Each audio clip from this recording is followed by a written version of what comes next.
Hello दोस्तों, स्वागत है आप सभी का आपसे एक मैथ सॉल्यूशन के इस लेटेस्ट वीडियो में।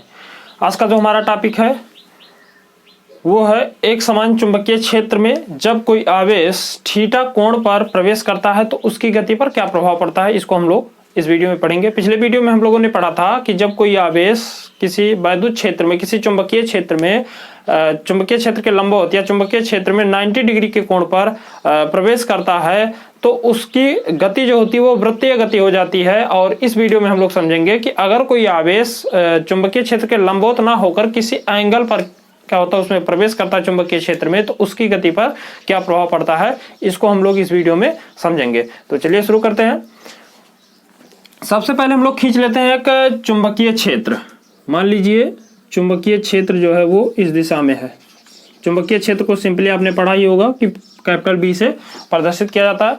ये मान लीजिए चुंबकीय क्षेत्र की दिशा है और इसमें कोई एक आवेश है जो थीटा डिग्री के कोण पर इस चुंबकीय क्षेत्र में प्रवेश करता है। मान लीजिए कोई एक आवेश Q है और ये इस चुंबकीय क्षेत्र के साथ थीटा डिग्री के कोण पर स्मॉल v वेग से गति करते हुए प्रवेश करता है। तो ये मान लीजिए जो एंगल है ये है आपका चुंबकीय क्षेत्र और ये आवेश की दिशा है और इसका वेग जो स्मॉल v है, यानी ये चुंबकीय क्षेत्र के साथ थीटा डिग्री का कोण बना करके इसमें क्या होता है, प्रवेश करता है। अब आपने पढ़ा होगा कि कोई भी आवेश जब चुंबकीय क्षेत्र में प्रवेश करता है तो उस पर एक बल कार्य करता है और उस बल को हम लोग कहते हैं लॉरेंस बल। लॉरेंस बल आप लोगों ने इससे पहले मैंने पढ़ाया भी है। तो यहाँ पर देखिए तो ये चुंबकीय क्षेत्र है, यहाँ पर देखिए तो ये v वेग से जो है थीटा डिग्री के कोण पर इसमें गति कर रहा है। तो आप देखेंगे कि जो ये प्लस आपका Q आवेश जो हमने माना है इस पर जो बल होगा वो दो दिशाओं में लगेगा। यानी आपको ये जो आपका आवेश है इस पर जो बल है इसका आपको घटक करना पड़ेगा। तो इसके आप देखेंगे तो दो घटक होंगे। आप लोगों ने क्लास 11th में पढ़ा होगा सदिशों का घटक या सदिशों का वियोजन करना। तो इसको आप देखिए, अगर कोई सदिश क्या है, ये x अक्ष मान लीजिए, ये y मान लीजिए, और कोई सदिश वेक्टर a x अक्ष के साथ मान लीजिए थीटा डिग्री के कोण पर प्रदर्शित किया गया है, तो इसके दो घटक होते हैं। थीटा की ओर चलते हैं तो ये इसको हम लिखते हैं a cos थीटा, ये मान लीजिए वेक्टर ए है, और थीटा के विपरीत में जो आपका सदिश होता है इसको लिखते हैं a sin थीटा। इसी प्रकार यहाँ पर देखिए तो ये चुंबकीय क्षेत्र, इसके लंबवत अगर हम देखें तो इसके लंबवत क्या होता है, चुंबकीय बल कार्य करता है और इसके दो घटक होंगे। इसके थीटा की ओर देखेंगे तो ये होगा v cos थीटा और थीटा के विपरीत दिशा में इधर वाला हो जाएगा आपका v साइन थीटा। यानी इस आवेश Q पर दो दिशाओं में बल कार्य करेगा, एक v cos थीटा और एक v साइन थीटा। तो आई होप आपको ये सारी चीजें समझ में आई होंगी। अब अगर यहां से हम थोड़ा सा दिमाग लगाएं तो आप लोगों ने पढ़ा होगा लॉरेंस बल में ही बताया गया है कि अगर कोई आवेश चुंबकीय क्षेत्र की ही दिशा में हो, अर्थात थीटा का मान 0 है, जैसे कि यहाँ पर देखिए तो v cos थीटा जो है यहाँ पर इस दिशा में है, इसका वेग इस दिशा में है और चुंबकीय क्षेत्र भी इसी दिशा में है। तो इस स्थिति में थीटा का मान क्या होगा, 0 डिग्री होगा। और थीटा का मान 0 होगा, इसका मतलब कि जो ये आवेश इस दिशा में गति कर रहा है इस पर लगने वाला बल क्या होगा, 0 होगा। यानी इस पर किसी भी प्रकार का कोई भी बल नहीं लगेगा। जबकि इसके विपरीत देखेंगे तो ये जो v sin थीटा है ये इसके क्या है, लंबवत है। और अगर लंबवत होता है कोई आवेश चुंबकीय क्षेत्र में तो उस स्थिति में थीटा का मान 90 रखने पर हमें बल का मान क्या होता है, मैक्सिमम प्राप्त होता है। और F मैक्स आपको मिला है QVB, ये मैक्सिमम मान होता है चुंबकीय बल का। तो आई होप आपको ये सारी चीजें समझ में आई होंगी। अब हम क्या करते हैं, मान लीजिए जो आवेश इसमें प्रवेश किया तो इस पर आपको मालूम है कि दो दिशाओं में बल कार्य करेगा, एक तो v cos थीटा के अनुदिश और एक v sin थीटा के अनुदिश। v cos थीटा के अनुदिश बल का मान 0 है, अर्थात उस पर किसी प्रकार का कोई बल नहीं लगेगा और वो आवेश क्या होगा, चुंबकीय क्षेत्र की दिशा में आगे की ओर बढ़ता चला जाएगा। जबकि v sin थीटा जो है वो क्या करेगा, उस आवेश पर एक बल लगाएगा। और आप लोगों ने पढ़ा है, इससे पहले वाले वीडियो में हमने बताया कि जब कोई आवेश चुंबकीय क्षेत्र में प्रवेश करता है तो उसकी गति जो होती है वो वृत्ताकार गति हो जाती है। जैसे कि अगर हम मान लें एक कोई चुंबकीय क्षेत्र है इस प्रकार से और इसमें कोई एक आवेश मान लीजिए Q v वेग से जो है इसमें क्या करता है, प्रवेश होता है। तो इस पर क्या होता है, इसके केंद्र की तरफ एक बल कार्य करता है जिसको हम लोग कहते हैं अभिकेंद्र बल। जैसे कि इसको मैंने पिछले वीडियो में कल बताया था कि इसको इस बल का मान ज्ञात करने के लिए आप क्या करते हैं, आप अपनी अंगुलियों को वेग की दिशा के अनुदिश करते हैं और उसको जब हम और जो चुंबकीय क्षेत्र, जैसे कि यहाँ पर जो क्रॉस है ये चुंबकीय क्षेत्र को प्रदर्शित करता है, तो चुंबकीय क्षेत्र क्या तल के लंबवत अंदर की तरफ है, तो आप अंगुलियों को अंदर की तरफ मोड़िए, तो जो अंगूठा होता है ये वैद्युत व चुंबकीय बल की दिशा को प्रदर्शित करता है। तो इस बिंदु पर बल जो है अंदर की तरफ यानी केंद्र की तरफ लगता है और ये बल होता है अभिकेंद्र बल।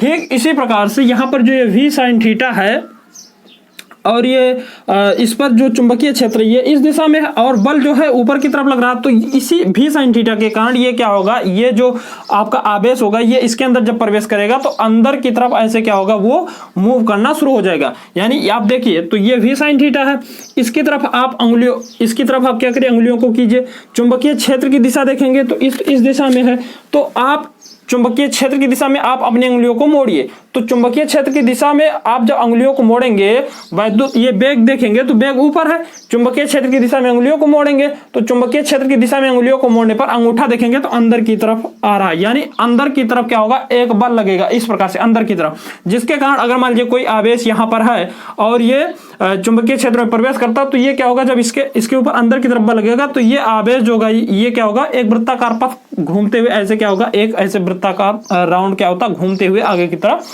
बढ़ेगा, यानी एक वृत्ताकार पथ क्या करेगा, वो धारण कर लेगा और ये जो v cos थीटा ये इसको क्या करेगा, उसको आगे की तरफ बढ़ाएगा, जिसके कारण ये जो आपका यहाँ आवेश होगा ये वृत्ताकार गति करते हुए ऐसे ऐसे क्या होगा, आगे की तरफ बढ़ता हुआ चला जाएगा। जैसे कि अगर हम इसमें चित्र में बनाए तो ये जो आवेश होगा वो इस प्रकार से ऐसे वृत्ताकार गति करते हुए ऐसे ये आगे की तरफ एक वृत्ताकार पथ धारण करते हुए आगे की तरफ ये बढ़ता हुआ ऐसे चला आता है इस प्रकार से।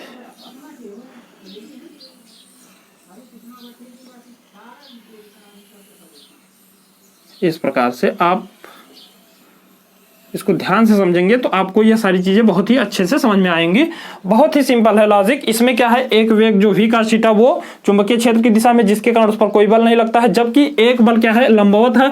तो उस स्थिति में अगर लंबवत है तो उस पर क्या होगा, अंदर की तरफ क्या होगा, जैसे कि आप ये दक्षिणावर्त संगुष्ठ का नियम पढ़े हैं, चुंबकीय क्षेत्र की दिशा में उंगलियों को करते, चुंबकीय क्षेत्र की दिशा में उसको क्या करते हैं, उंगलियों को वेग की दिशा में करते हैं। तो वेग की दिशा में उंगलियों को किया, चुंबकीय क्षेत्र की दिशा में हम उंगलियों को मोड़ते हैं, तो अंगूठा जो होता है वो अंदर की तरफ बल की दिशा को प्रतीक करता है, तो अंगूठा के अंदर की तरफ है। तो इस स्थिति में बल जो होगा अंदर की तरफ लगेगा। मान लीजिए यहाँ पर कोई एक आवेश है और वो गति कर रहा, तो वो क्या होगा, ऐसे उस पर अंदर की तरफ बल लगेगा, जिसके कारण वो एक वृत्ताकार पथ घूमते हुए आगे की तरफ ऐसे बढ़ता हुआ चला जाता है। तो ये होता है कि अगर कोई आवेशित कण की गति चुंबकीय क्षेत्र में थीटा डिग्री के कोण पर हो तो उस स्थिति में वो एक गति को धारण कर लेता है। उस गति को हम लोग कहते हैं, ये जो गति हो रही, इस गति को हम लोग कहते हैं कुंडलिनी गति। कुंडलिनी गति, ये जो गति हो रही है इसको हम लोग कहते हैं कुंडलिनी गति, क्योंकि यहाँ पर एक वृत्तीय गति होती है जो v sin थीटा कराता और एक v cos थीटा के कारण रेखीय गति होती है जो कि सामने की तरफ। तो ये वृत्तीय गति करते हुए, जैसे आपने जो बोल्ट होता है उस पर देखे होंगे, जो चूड़ियां बनाई गई होती है वो एक कुंडलिनी गति करते हुए बनाई जाती है, क्योंकि वहां पर वो वृत्ताकार पथ पे घूमते हुए आगे की तरफ ऐसे ऐसे बढ़ता हुआ चला जाता है। तो ये था आपका जब आवेशित कण की गति चुंबकीय क्षेत्र से थीटा डिग्री के कोण पर होता है तो उसकी जो गति होती है वो होती है कुंडलिनी गति। अब इसका हम क्या करते हैं, कुछ गणितीय विश्लेषण करते हैं। गणितीय विश्लेषण में हम क्या करेंगे, मान लेंगे कि ये जो आपका यम द्रव्यमान का कोई एक प्लस क्यू आवेश जो है वो चुंबकीय क्षेत्र से थीटा डिग्री के कोण पर अंतरित होता। तो यहां पर लिखेंगे सबसे पहले, माना प्लस क्यू आवेश चुंबकीय क्षेत्र में थीटा, चुंबकीय क्षेत्र वेक्टर बी में थीटा डिग्री के कोण पर प्रवेश करता है, तब उस आवेश पर लगने वाला चुंबकीय बल ये बराबर होगा किसके, अभिकेंद्रीय बल के। लगने वाला चुंबकीय बल जो होता है वो बराबर होता है अभिकेंद्रीय बल के। आप लोगों ने अभिकेंद्रीय बल का मान क्लास 11 में पढ़ा होगा। चुंबकीय बल को हम लोग पहले वीडियो में पढ़े इस चैप्टर के शुरुआत में ही कि चुंबकीय बल जो होता है वो F बराबर होता है QVB और यहाँ पर होता है साइन थीटा और ये बराबर होगा किसके mv स्क्वायर बटे स्मॉल r। ये होता है अभिकेंद्रीय बल, ये होता है चुंबकीय बल। अब यहाँ पर देखिए तो वेग जो है ये जो अभिकेंद्रीय बल जिसके कारण ये वृत्ताकार पथ पर क्या होता है गति करते हुए आगे की तरफ बढ़ता है, तो वहां पर जो v का मान हो क्या है लंबवत है। किसके लंबवत है तो चुंबकीय क्षेत्र के लंबवत हो। तो यहाँ पर आप v का मान क्या रखेंगे लंब रखेंगे, तो यहाँ पर ये भी v क्या होगा लंब हो जाएगा। तो यहाँ से आप इसको लिख सकते हैं QV और लंब और साइन थीटा का मान आप जानते हैं कि लंबवत हो तो साइन 90 डिग्री का मान 1 होता है। तो यहाँ से आप लिख देंगे v और साइन 90 का मान 1 होता है, तो इस पूरे का मान 1 हो जाएगा। 1 से गुणा करेंगे तो मान पर कोई प्रभाव नहीं पड़ेगा। यहाँ पर हो जाएगा mv लंब स्क्वायर बटे स्मॉल r। तो यहाँ पे साइड में लिख लेंगे कि चूंकि साइन 90 डिग्री इक्वल टू 1 ये होता है। तो आई होप आपको यहाँ तक सारी चीजें अच्छे समझ में आई होंगी।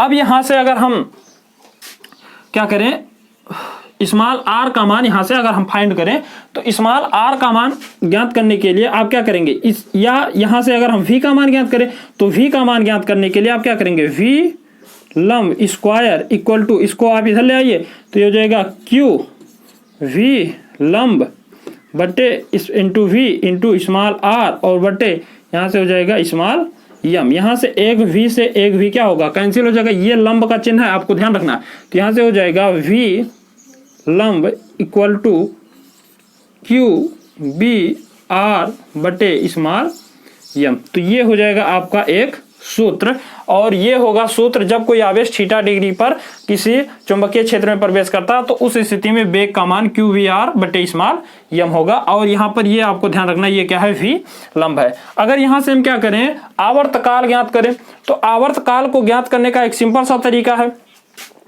आवर्तकाल को हम प्रदर्शित किससे करते हैं t से और t बराबर होता है 2 पाई m 2 पाई r और बटे ये मान रखते हैं तो यहाँ से हो जाएगा 2 पाई r बटे वेग होता है क्योंकि समय हमें बताना तो समय बराबर दूरी बटा चाल होता है। तो चाल हमें मालूम है कि है QBR बटे स्मॉल m। इसको ऊपर ले चलते हैं तो यहाँ से t बराबर हो जाएगा 2 पाई स्मॉल r और m ऊपर चला जाएगा इंटू स्मॉल m बटे आएगा QBR। r से r यहाँ से कैंसिल हो जाएगा। तो यहाँ से आपको आवर्तकाल का सूत्र मिलेगा t बराबर 2 पाई m बटे आपका बचेगा QB।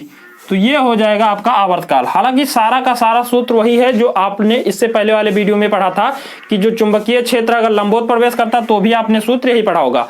अब यहां से हम क्या करते हैं इसकी त्रिज्या को ज्ञात करते हैं कि ये जो वृत्ताकार पथ पर ऐसे घूमते हुए आगे की तरफ ये बढ़ता है तो उस वृत्त की त्रिज्या क्या होगी। तो वृत्त की त्रिज्या को ज्ञात करने के लिए हम क्या करते हैं यहां से इसको आप समीकरण नंबर 1 बनाइए। यहां पे लिखेंगे समीकरण नंबर 1 से।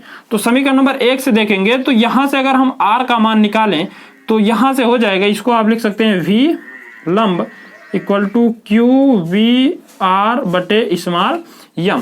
v लंब है क्या v लंब आपका क्या है v साइन थीटा। तो आप इसके स्थान पे लिख सकते हैं v sine theta equal to QB और इंटू स्मॉल r बटे स्मॉल m। स्मॉल m का गुणा इधर कर दीजिए तो ये हो जाएगा v m into v sine theta और इक्वल टू आप QB को इधर ले आइए तो ये हो जाएगा QB और बराबर हो जाएगा स्मॉल r। यानी यहां से आपको उस वृत्ताकार पथ की त्रिज्या मिल गई। ये जो आपका वृत्ताकार पथ है इसकी त्रिज्या हो जाएगी mv sine theta upon QV। तो आई होप आपको यहां तक सारी चीजें अच्छे से समझ में आई होंगी। अब यहां पर एक शब्द आता है उसको हम लोग कहते हैं पिच,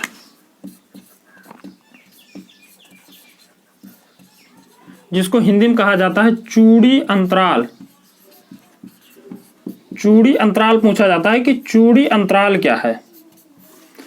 तो चूड़ी अंतराल वह होता है जो एकांक समय अंतराल में ये जैसे यहां पर देखिए तो कोई आवेश यहाँ से गति करते हुए आगे की तरफ ऐसे बढ़ता है, तो ये जैसे यहाँ से गति करना प्रारंभ किया तो एक राउंड पूरा करने में वो जितना दूर बढ़ जाता है, जैसे यहाँ पर देखिए तो यहाँ से लेकर ये जो यहाँ के बीच की दूरी है इसी को हम लोग कहते हैं पिच अंतराल। यानी यहाँ से यहाँ तक जो टोटल दूरी तय की गई है उसी को हम लोग कहते हैं पिच अंतराल। और पिच अंतराल का मान अगर निकालेंगे तो ये होता है P बराबर दूरी, और यहाँ पे पिच अंतराल क्या है, दूरी, और दूरी बराबर क्या होता है, दूरी बराबर होता है वेग गुणे समय। वेग का मान हमने यहां से निकाल लिया है, वेग का मान होता है QVR बटे स्मॉल m। तो यहां से अगर हम वेग का मान निकालें तो वेग का मान हम इस सूत्र से भी निकाल सकते हैं। तो यहां से वेग का मान निकालेंगे तो यहां से हो जाएगा V sin थीटा इंटू आवर्तकाल, ये होता आवर्तकाल का मान हमने यहां से निकाला है, तो यहां से मान रख देंगे तो ये हो जाएगा P equal to V sin theta और T के स्थान पे हो जाएगा 2 पाई स्मॉल m और बटे QV। तो आई होप आपको यहां तक सारी चीजें समझ में आई होंगी। थोड़ा सा इसको अगर हम आगे और सॉल्व करें तो इसको हम लिख सकते हैं P इक्वल टू MV को साथ कर लीजिए तो ये हो जाएगा MV साइन थीटा और इंटू 2 पाई को भी आगे ले आइए, 2 पाई MV sine theta upon QV। तो आई होप आपको यहां तक सारी चीजें अच्छे से समझ में आई होंगी। अगर हम इसी सूत्र में आप थोड़ा सा और दिमाग लगाइए तो इसको हम एक दूसरे तरीके से भी लिख सकते हैं।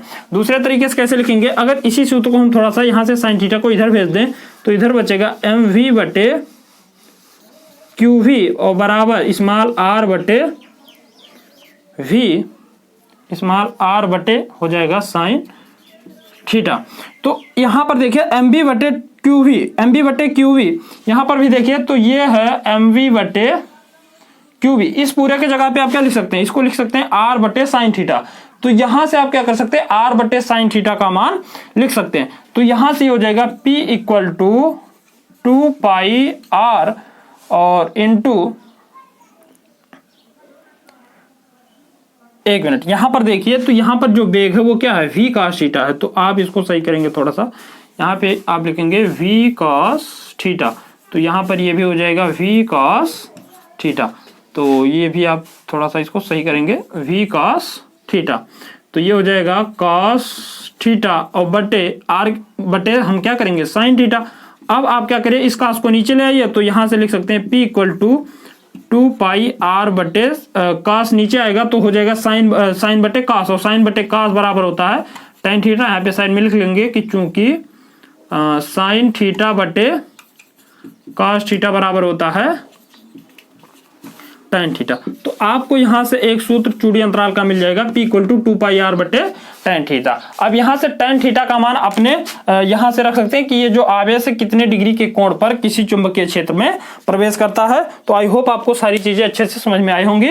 अगर आप इसका स्क्रीनशॉट लेना चाहें तो स्क्रीनशॉट ले सकते हैं, और अगर वीडियो अच्छा लगा हो तो चैनल को सब्सक्राइब कीजिए, वीडियो को लाइक कीजिए। मिलते हैं अगले वीडियो में, तब तक के लिए जय हिंद।